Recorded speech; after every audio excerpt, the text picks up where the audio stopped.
Hai guys, jadi terkadang kita merasa ya kan, eh kalau lihat orang di luar sana yang dari negara-negara maju gitu ya kan, kita kira hidupnya udah enak kali ya kan.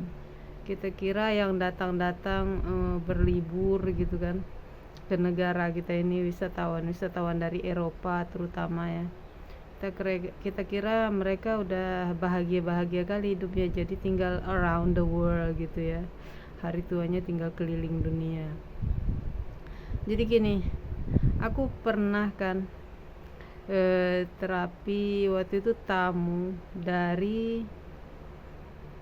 Jerman, ya, dari Germany, orang Germany. Jadi karena agak lama, masa untuk dia agak lama, sekitar 1,5 jam gitulah. Karena dia dulu lumayan gede, kalau misalnya kita perkirakan tuh dia adalah sekitar 100 kilo berat badannya. Jadi kita lama ngerjainnya 1,5 jam. Nah, dia cerita sambil kita terapi. Kebetulan kita ada beberapa kali ya, selama dia liburan di Sabang ini dia ada 3 kali lah pakai jasa terapi kita, pijat terapi kita. Jadi di situ kan di hari pertama kenalan lah kami, kenalan, dia tanya tentang kehidupan kita. Terus kita pun tanyalah tentang kehidupan dia, gimana hari yang udah dilewati, apalagi di usia yang 50 ya. Dia udah usia 50, sementara aku kan 42. Bercerita lagi mana ngelewati di usia 50 tahun itu apa aja yang udah dialami gitu kan. Dia perempuan. Jadi kalau udah kita dengar-dengar, ternyata cerita tiap-tiap manusia, rupanya masalah dalam hidup kita tuh macam-macamnya. Kalau kurasa sama aja kehidupan orang itu sama kehidupan kita.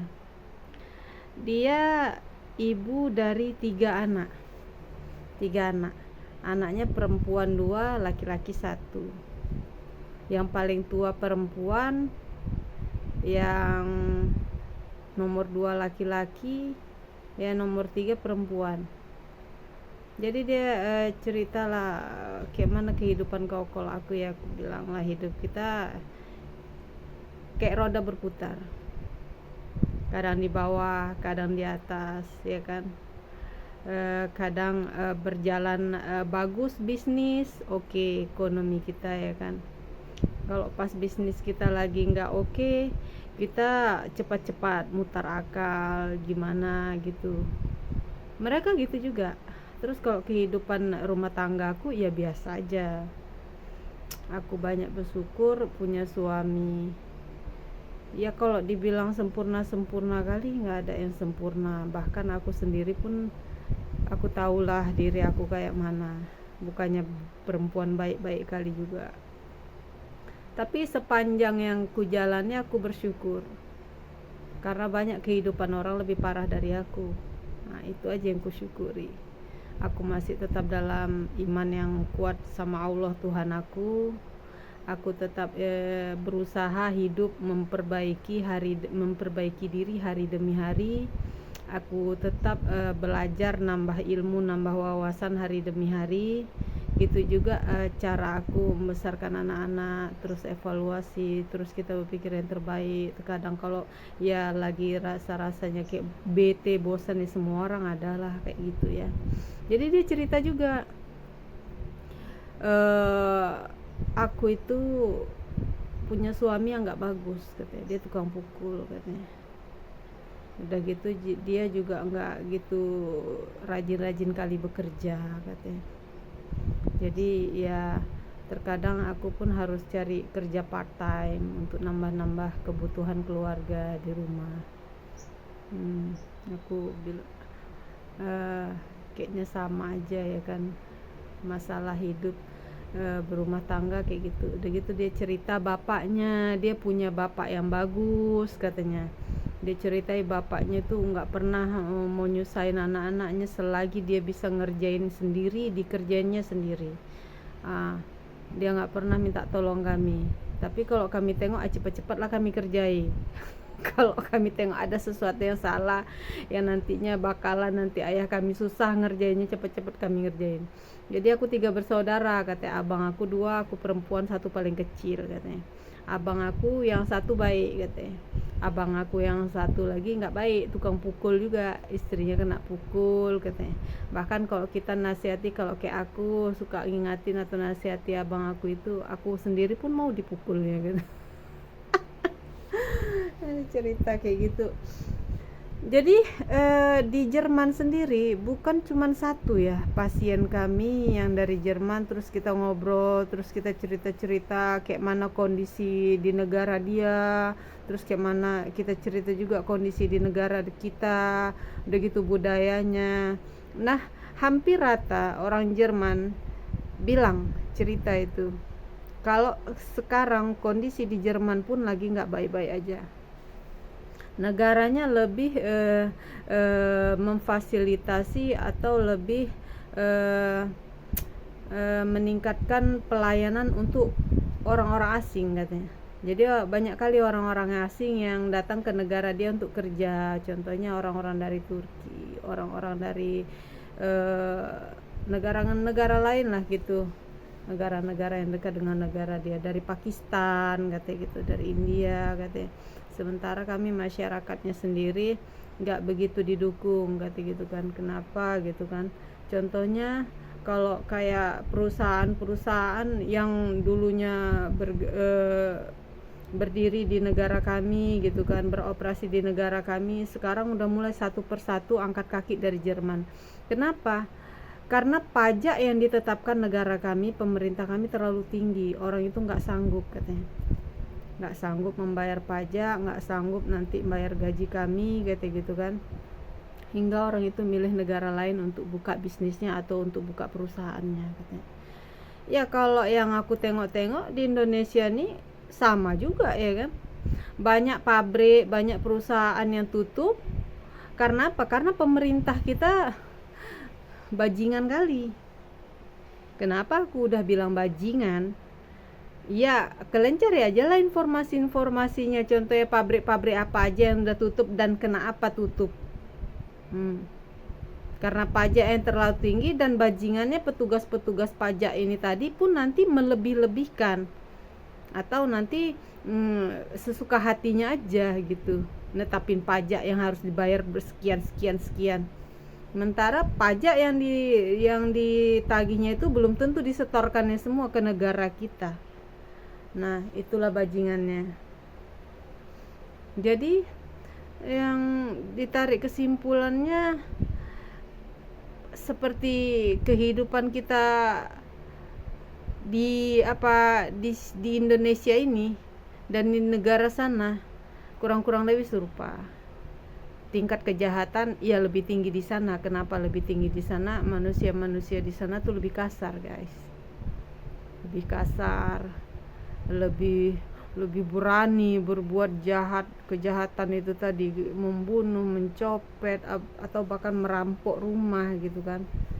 Itu hampir di setiap rumah mereka itu punya pistol. Jadi pernah kejadian satu malam katanya, aku lagi di rumah, kebetulan aku sendiri, anak-anak aku pada pergi semua keluar, mungkin ke tempat temannya atau ada yang kerja atau apa, dan aku sendiri di rumah. Tiba-tiba ada aja tuh laki-laki kan, dia nongol, tiba-tiba udah di teras aku. Kebetulan pintu kami kan pintu kaca, jadi transparan nampak keluar katanya gitu kan. Aku tuh cepet-cepet ngambil pistol untuk ngancam dia. Kalau sempat dia maksa masuk ke rumah aku udah nodongkan pistol aja itu. Nah, tingkat kejahatan, tingkat kriminalitasnya udah kayak gitu, guys. Jadi udah parah kali. Itu kenapa terjadi kayak gitu? Aku bilang, aku nanya, kenapa kok bisa kayak gitu? Aku bilang itu kan, kok bisa parah kali kayak gitu? Karena katanya 60% dari masyarakat Jerman itu pengangguran katanya. itu tadi lapangan pekerjaan nggak ada, kebutuhan hidup makin hari makin mahal kata gitu kan. Udah gitu bukan cuman karena malas kata gitu, tapi karena mereka terbatas, nggak bisa berbuat banyak. Ya itu tadi, memikirkan jalan-jalan pintas, merampok, copet, apa segala macam, ya kayak gitu. Aduh, ngeri kali gitu kehidupan di sana. Dibilang bersyukur kita di Indonesia ini. Kenapa? Karena kita masih peduli ya sama tetangga, kadang kita masih berbagi gitu kan. Nah kalau di Jerman ini orang ini udah individual sekali. Jerman termasuk negara yang individualnya tinggi kali, jadi orang itu nggak peduli itu. Misalnya di tanah dia, pisang dia berbuah gitu kan, terus dia nengok tetangga udah gini-gini, oh ini pisang aku, jangan coba-coba sentuh. Segitunya.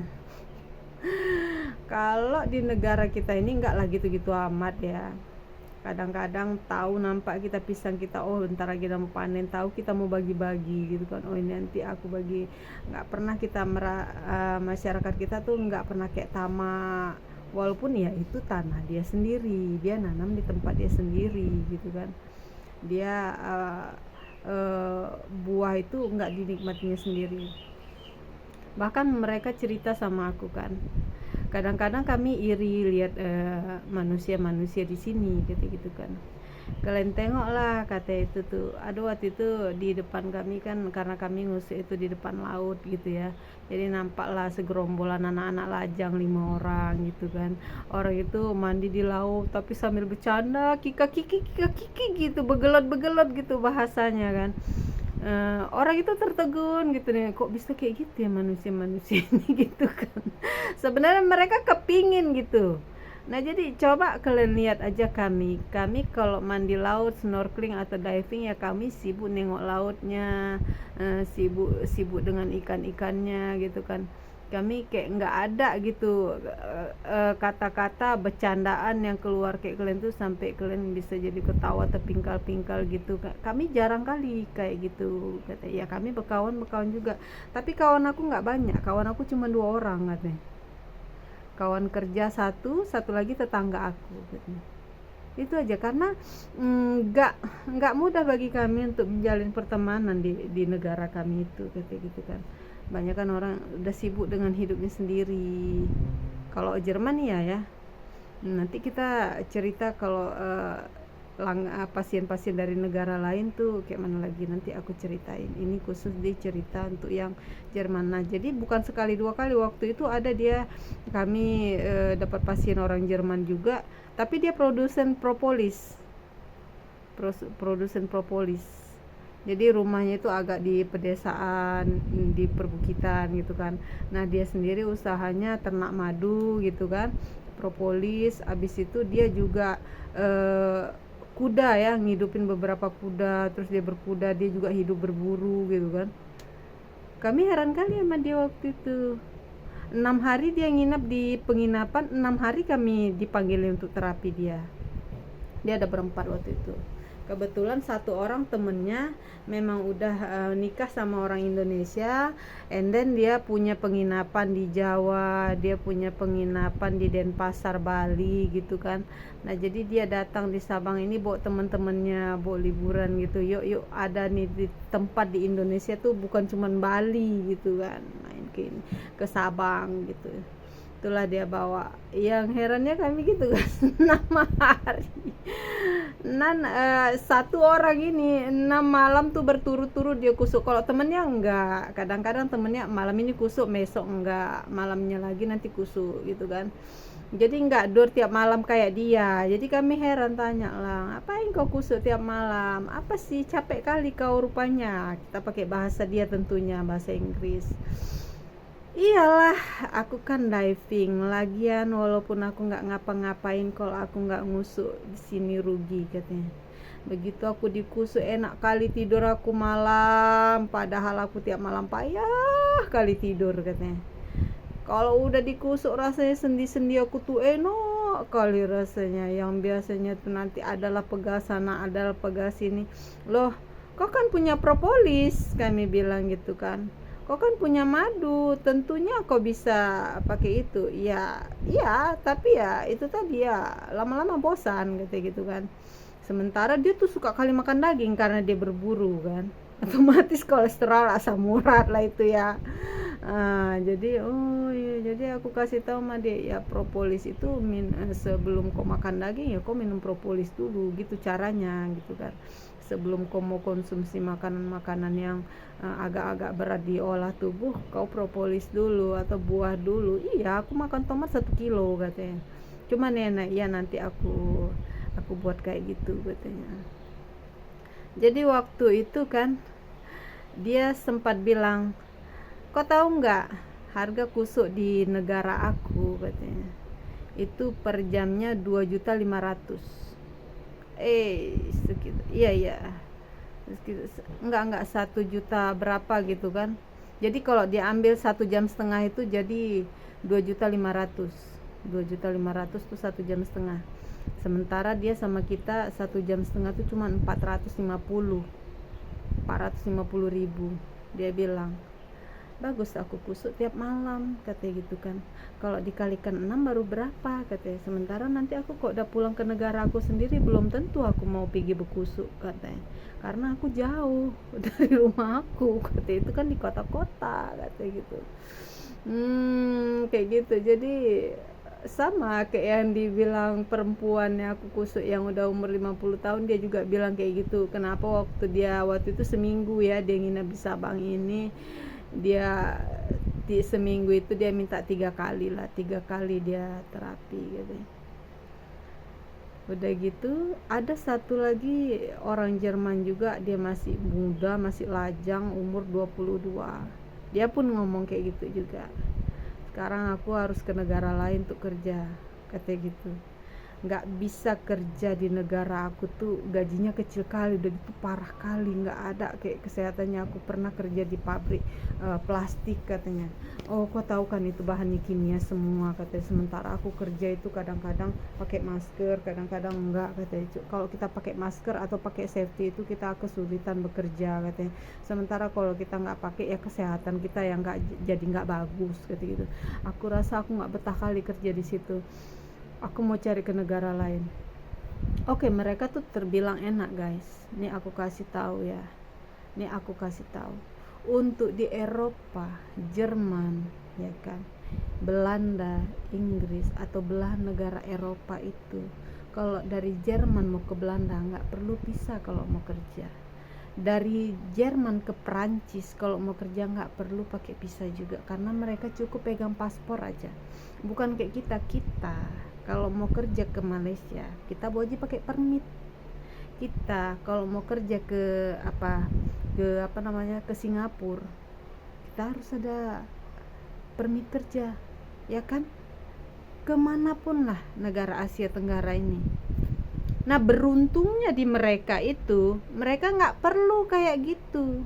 Bahkan mereka bisa beli rumah di Perancis, bisa beli rumah di Italia, bisa beli rumah di Belanda dengan cuman kartu identitas dia misalnya warga negara Jerman, bukan warga negara Belanda gitu kan, tapi dia bisa beli rumah di situ. Itu enaknya. Jadi aku jelasin masih enak lah kalian walaupun tingkat kebutuhan kalian mahal, walaupun segala kebutuhan kalian mahal, tapi kalian ada tempat untuk nyari uangnya. Ada lapangan pekerjaannya. Nggak ada di negara kalian bisa ke negara tetangga kalian, enak lah kalian. Sementara kami kan nggak kayak gitu. Kami kalau mau ke Jepang ada prosesnya, ada izin. Kok ke Jepang sekarang oke kali. Jadi yang nganggur minat ke Jepang berangkatlah karena gratis. Pemerintah Jepang lagi buka selebar-lebarnya, seluas-luasnya untuk warga Indonesia kerja di sana. Bahkan jadi penduduk sana guys. Nah jadi yang aku bilang sama mereka, contohnya kayak aku lah kemarin, aku mau kerja ke Singapura gitu kan. Kita mana bisa pakai paspor pelancong doang, nggak bisa. Waktu itu kan cuman kayak passing gitu aja kan. Pergi ke sana 20 hari, balik Batam, nanti berangkat lagi 20 hari, balik Batam, berangkat lagi bulan depannya. Nggak bisa kayak bertahun-tahun gitu, nggak bisa guys. pasti kita kena tangkap ya kan, ilegal nanti jadinya. Nah itu dia bedanya. Yang aku kadang kayak gini lah enaknya kita, kalau kita kenal banyak orang itu kita bisa tanya politik di negara dia kayak mana ya kan, udah gitu kehidupan di negara dia kayak mana, rasanya happy kali kayak gitu. Nah kalau masalah yang kayak rumah tangga itu pada umumnya sama aja, kayak laki ada yang baik ada yang enggak, kayak anak ada yang baik ada yang enggak. Sampai dibilangnya anak aku yang laki-laki itu dia nggak mau lagi mempertahankan pernikahannya sama menantu aku yang perempuan. Kenapa? Karena kok ada masalah apa-apa dia yang nangis, semua bininya yang cover katanya, karena dibilangnya dia yang perempuan, bininya yang laki-laki. Pada intinya dia mau cerai sama istrinya dan mau kawin sama laki-laki supaya dia bisa jadi perempuannya. Sakit kepala. Jadi nggak kau usir anak kau, kalau aku kusir anak aku kayak gitu. Aku bilang sama perempuan itu kan, iya udah kuusir dia. Kalau kau mau nikah sama laki-laki, kau pergi dari rumah ini, nggak usah kau panggil aku mama lagi katanya.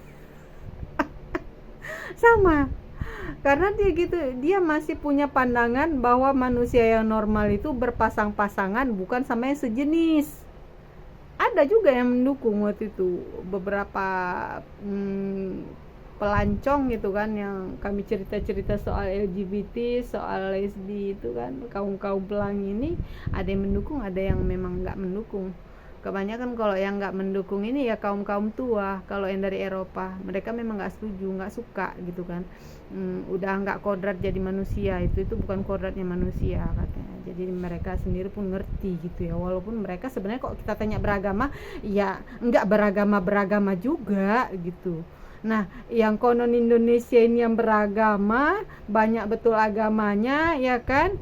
Nah, tapi malah kita sekarang udah parah juga. Tengoklah kan kejadian-kejadian, berita-berita LGBT di mana-mana. Nah, jadi aku tarik kesimpulan kayak gitu aja. Hidup kita rupanya sama aja sama mereka. Mereka juga dipimpin pemerintahan yang nggak oke, tapi ya nggak lah kayak parah kali kayak negara kita ini. Andai aja pemerintahan kita bagus gitu ya kan, anak-anak yang cerdas dari negara kita dipakai, nggak perlu keluar negeri ya kan, artinya kita bisa membangun negara kita sendiri, terus bahan-bahan tambang kita nggak dikuasai asing dan asing. Kita kaya guys, kayak Brunei mungkin kita bisa lebih dari Brunei mungkin, tapi karena pemerintah kita korup ya kan. Jadi aku selalu bilang di setiap video aku, apa kita biarkan aja ini pemerintah kita yang kayak gini? Mau tunggu separah apa lagi baru kita bergerak? Nggak bisa. Pemerintahan kita yang sekarang ini harus kita hancurkan, harus kita musnahkan. Kalau kita nggak kompak, ya udahlah begini aja lah nasib kita, dan makin parah lagi. Terus kayak mana nasib anak-anak kita nanti ke depannya? Kayak mana? Ya ampun, bayangin. Semoga jadi bahan renungan ya. Kalau mereka yang di Jerman sana, aku bilang nggak kejepit-jepit kali, karena kalau dia nggak bisa kerja di negara dia, cuma modal paspor aja dia bisa kerja di negara lain. Malas, aku rasa mereka cuman malas. Kita lah kaum yang paling rajin, sampai keluar negeri meregang nyawa pun dah kita nggak takut ya kan. Kenapa? Karena ada yang kita biayai, ada yang mau kita pikirkan. Bukan cuman masa depan kita, bahkan keluarga kita, adik kita, mama kita. Itulah lainnya orang Indonesia. Satu lain Indonesia lain. Kalau orang-orang warga negara lain gak gitu-gitu amat mikirkan keluarganya. Jadi waktu si Jerman yang umur 22 tahun aku tanya, mama kau gak ada nelponin kau udah di mana aja? Karena dia 100 hari keliling Asia Tenggara. 100 hari itu kan sebulan 10 hari ya guys. 3 bulan lebih. Gak risau mama kau? Enggak lah, aku kan udah besar, di kebudayaan, di hidup di keluarga kami nggak kayak gitu. Kalau kayak kalian mungkin ya ditanya, karena aku bilang kan, kok di Indonesia walaupun kau udah lajang umur 22, bahkan kau udah kawin aja tetap ditanyai kabar, tetap kau ditanyai ngapain aja, ini itu, udah ini udah itu. Tapi kalau kok di luar negeri sana enggak, mama aku nggak peduli sama aku katanya gitu kan. Mama aku tiap malam mabuk karena dia kan payah tidur katanya. Mama aku tiap malam mabuk, dia payah tidur. Yang paling berat yang dipikirkannya itu ada kawannya kanker katanya, kena kanker payudara. Jadi dia sedih kali gitu kan. Dia takut nanti kawannya kalau cepat mati terus dia sendiri di dunia ini gitu. Aduh. Nah yang herannya, anak umur 22 tahun ini, waktu pas kita terapi kita tanya, kayak mana tidur malam kau? Nah ini pertanyaan ini hampir aku tanyain ke semua pasien. Aku mau tahu kayak mana istirahat malam orang itu. Kalau dia bilang aku nggak bisa tidur katanya. Jadi kau ngapain aja? Nggak bisa tidur? Kau bacalah buku biar kau ngantuk. Aku baca katanya. Aku baca buku terus nanti aku ngantuk. 20 menit aku tidur, abis itu aku terbangun lagi katanya.